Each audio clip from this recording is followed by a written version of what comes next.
দেখুন, বাংলাদেশটা একটা অন্য দেশ, ভারতবর্ষটা একটা অন্য দেশ।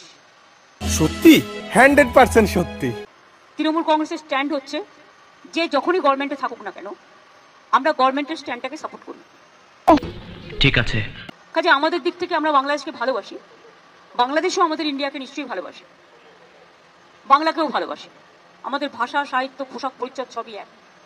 মিথ্যা কথা, আমি বিশ্বাস করি না। রাজনৈতিকভাবে যাই মতভেদ থাকুক না কেন আমরা এটা নিশ্চয়ই চাই না যে কোনো ধর্মে ধর্মে বিভেদ হোক এবং তার কোনো রেশ কারো উপর পড়ুক, এটা আমরা কখনোই চাই না।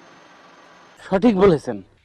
এবং সেন্ট্রাল গভর্নমেন্টে যারা আছেন তারাও তো পার্টিকুলার একটা ধর্মের বিরুদ্ধে প্রচন্ড একটা ভিন্ডিকটিভ অ্যাটিটিউড নেন।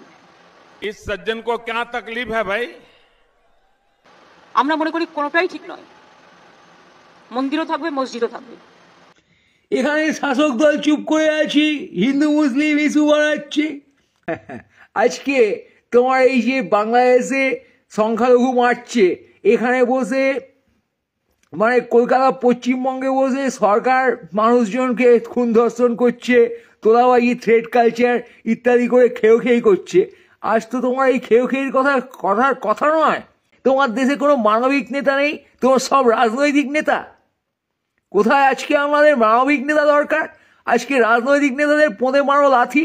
রাজনীতি ব্যাপারটাই সেখানে ভুলভাল বকে লোক একাঠা করার চেষ্টা, সেই রাজনীতি তোমার পোঁদে ঢুকে আছে। তুমি রাজনীতি ছাড়া কিছু দেখতে পাচ্ছ না। তুমি সারাক্ষণ রাজনীতি রাজনীতি রাজনীতি, পৃথিবীর এই সমস্ত রাজনীতি রাজনীতি রাজনীতি না, এটা ক্ষমতার অপব্যবহার।